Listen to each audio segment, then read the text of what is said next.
높이 상당히 밝습니다. 저는 여러분들이 있는 이 센터의 나노를 연구하는 센터의 책임자로 있는 송규호입니다. 개인적으로 좀 전에 나온 사진을 상당히 싫어합니다. 지금보다 한 3kg 벗을 텐데 저희 집사람이 되게 싫어요. 여기 혹시 1980년대생 있으십니까? 예? 그렇습니까? 예. 저는 1984년도에 대학을 입학한 사람입니다. 오늘 여러분들과 같이 이 나노 기술에 대해서 특히 또 대구에서 일어나는 변화에 대해서 우리 젊은 분들과 얘기할 수 있게 돼서 개인적으로 큰 영광입니다. 자, 얘기를 시작해 볼게요. 여러분 이게 뭐죠? 도자기죠. 이거를 전문용어로 하면 이도다완이라고 합니다.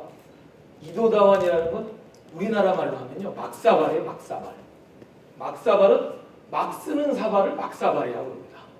근데 우리나라의 막사발이 임진왜란을 계기로 일본에 넘어가면서 일본의 다도 문화와 만나서 이도다완이라는 명품을 생산하게 됩니다. 여러분들이 보시는 이도다완은 일본의 국보입니다. 이 기술은 대한민국에서 건너간 거죠. 일본 사람들은 임진왜란을 뭐라고 부르는지 혹시 아십니까? 다른 말로? 일본 사람들은 임진왜란을 도자기 전쟁이라고 부릅니다. 임진왜란은 그 당시 일본이 전국 시대를 통일한 도요토미 히데요시가 내부의 불만을 잠재우기 위해서 전국의 영주들을 불러 모읍니다. 다시 한번 전쟁을 하자. 일본의 그 많은 영주들은 전쟁이 끝난 지 얼마 안 됐는데 또 무슨 전쟁이냐 할 때 도요토미 히데요시는 매력적인 제안을 하게 됩니다. 그 당시 일본은 조선과 명의 도자기를 이용해서 포르투갈과 네덜란드와 서양과의 교육을 통해 막대한 부를 축적하고 있던 시기입니다. 그 당시 일본은 저런 은청사위 같은 고사하고 막사발도 만들 수 있는 기술이 없었던 거죠. 그들은 한국의 점령을 통해서 조선반도의 점령을 통해서 첨단 소재 기술을 갖고 가겠다는 야욕을 각 영주들과 야합을 하게 됩니다. 여러분 임진왜란에 부산에 상륙해서 제일 첫 선봉장이 평양까지 가는데 얼마나 걸렸는지 아십니까? 혹시 몇이요? 네? 어디요? 15일 맞습니다. 여러분 걸어서 15일이면 전쟁했겠어요? 아닙니다. 요새 말로 하면 도요토미 히데요시가 한 거죠. 여러분들 한국에 가면 삼성전자 수원공장을 갖고 가는 사람 그 사람 임자, 현대자동차 잡아라 이런 식의 오더를 가지고 나가게 된 거죠. 그때 우리의 많은 도공들이 끌려가게 됩니다. 우리 그렇게 끌려간 도공들은 일본에서 사무라이 도공이라는 직책을 받아서 우리나라로 맞이하면 사또와 같은 높은 직급의 많은 녹을 먹고 이 일본을 위해서 우리의 소재 기술을 전파하기 시작합니다. 사실 대한민국에서 도공들은 천한 상민이었어요. 즉 결론적으로 얘기하면 도자기와 도공의 가치를 알지 못했던 조선은 임진왜란을 기점으로 해서 소재 주권을 일본으로 넘어가게 됩니다.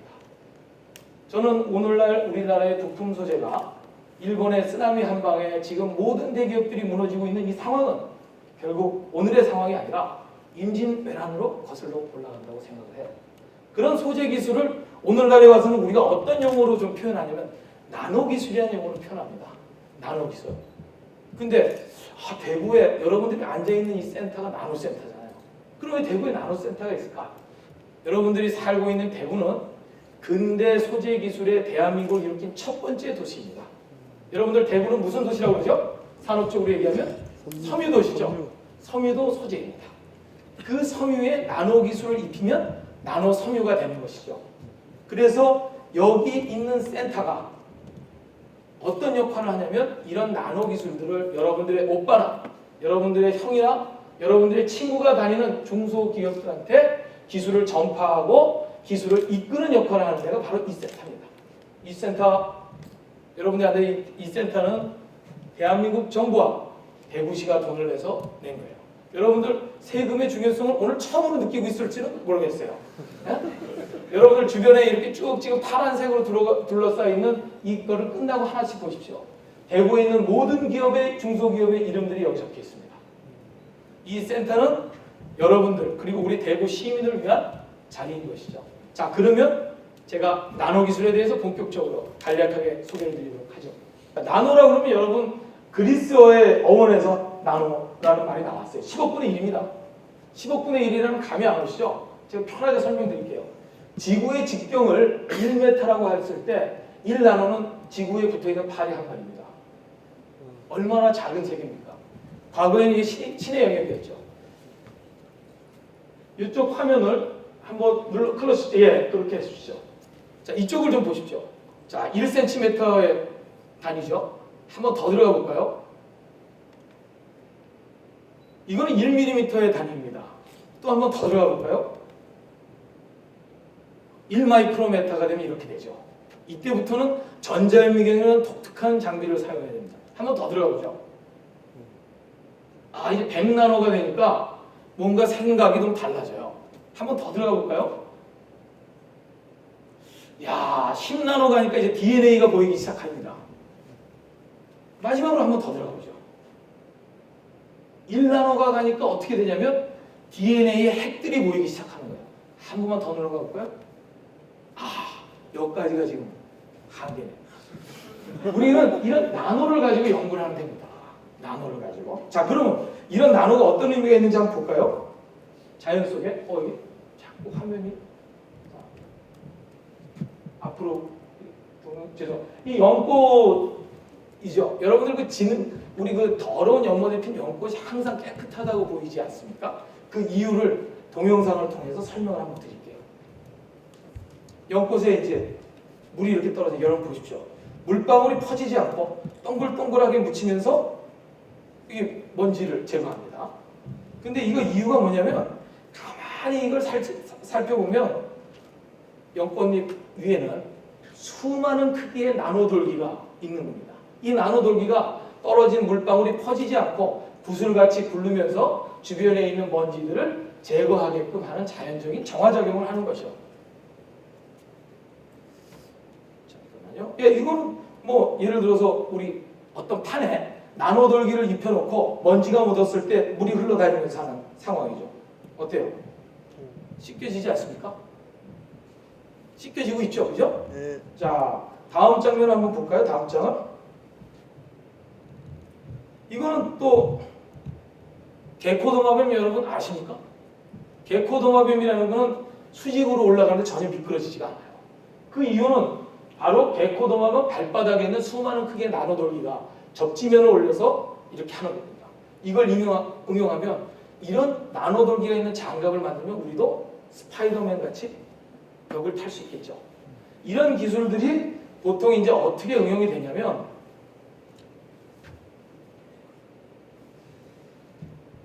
고층 건물에 나노돌기를 가진 페인트를 칠한다고 칩시다. 청소가 필요하겠습니까? 청소가 필요 없죠. 63빌딩의 꼭대기에 어떻게 벽면을 청소하겠어요? 바로 이런 기술들을 응용을 합니다. 그런데 여러분, 나노 사이즈가 되면 금이 말입니다. 빨간색이 되는 거 아십니까?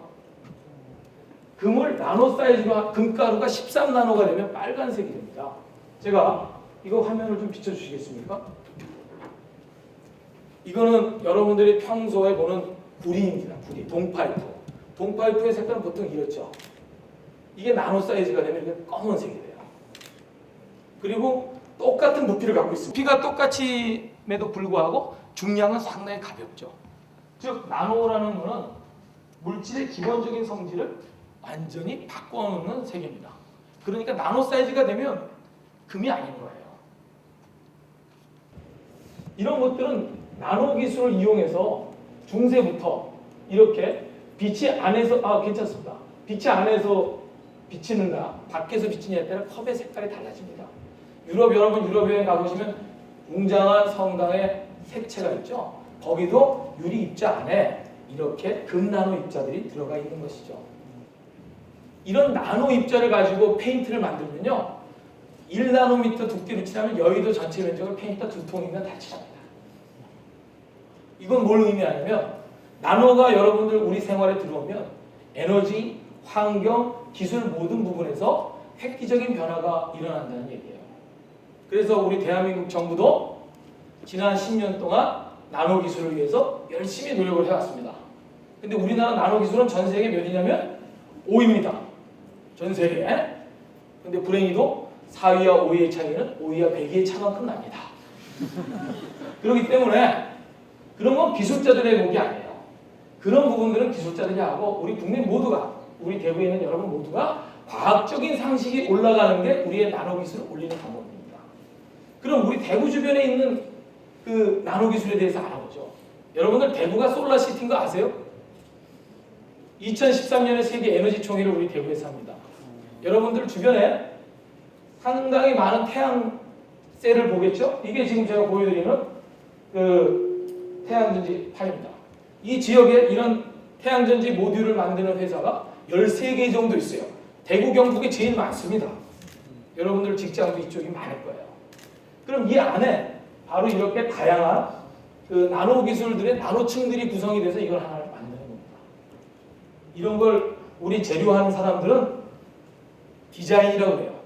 그래서 저는 어디 가면 소개할 때 연구기획자가 아니라 디자이너라고 얘기합니다. 재료 디자이너라고. 또 다른 게 있어요. 요거 한번 동영상을, 요건 테드의 영상인데 한번 볼까요? And how you holding the paper and playing the car racing game.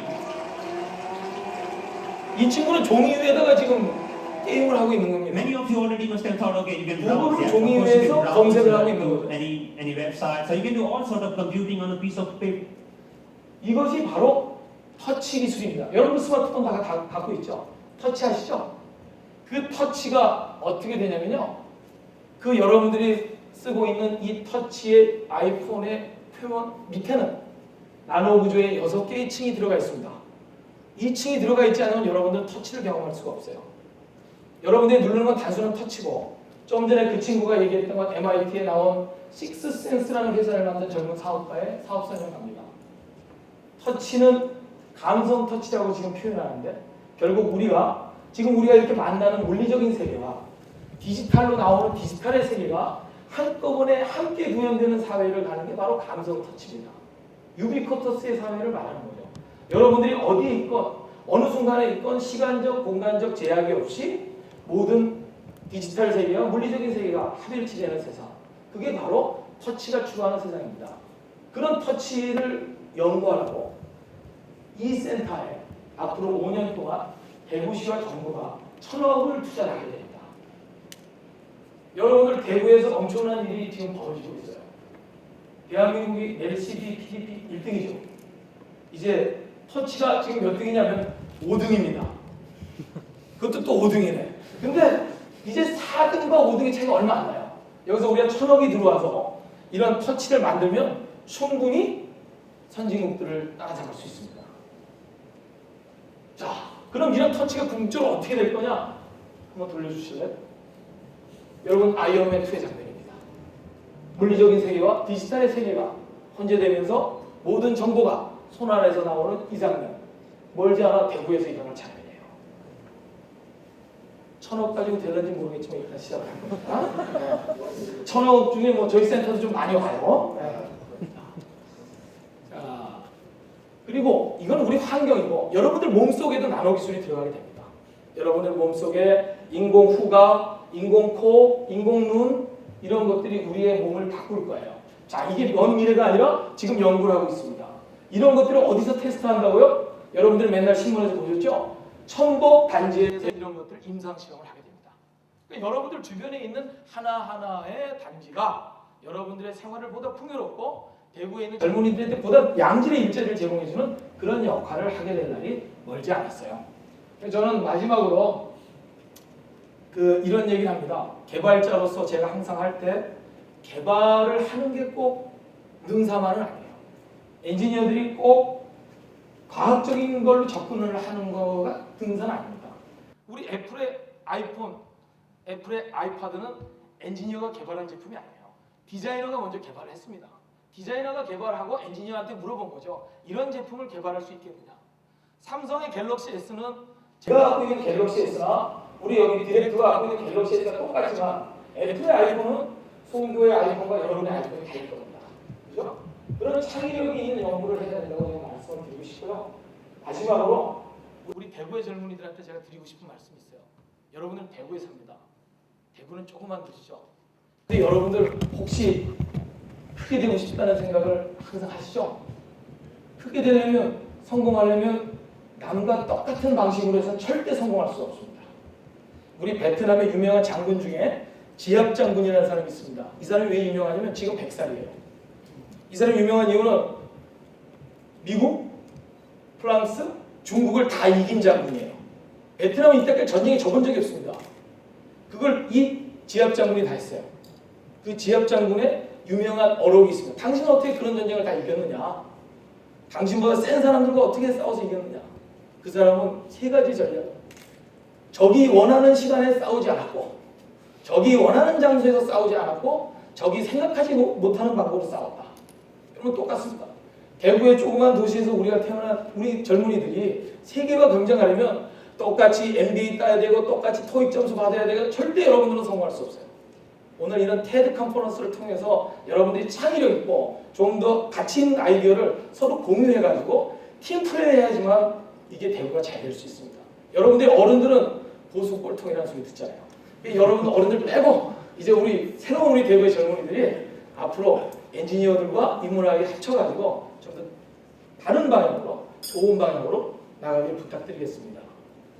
이걸로 여러분들과 저만한 기술에 대해서 얘기를 나눴습니다. 마지막으로 여기 있는 휠체어 궁금하실 텐데요. 이 휠체어는 수소 연료전지를 사용한 휠체어입니다. 이 휠체어로 인해서 수많은 장애우들이 좀 더 나은 세상, 나은 세계로 갈 수 있도록 이 나노 기술이 이런 분야에도 이용이 되고 있어요. 그래서 여러분들 혹시 여기 엔지니어들이 계시면 하이테크만이 사회에 공헌할 수 있는 건 아닙니다. 적정 기술, 내 주변의 이웃을 도와줄 수 있는 기술에 좀 더 많은 관심을 기울이고 싶지 않은 그 엔지니어로서의 마음으로 제가 이 강의를 마무리하고자 합니다. 감사합니다.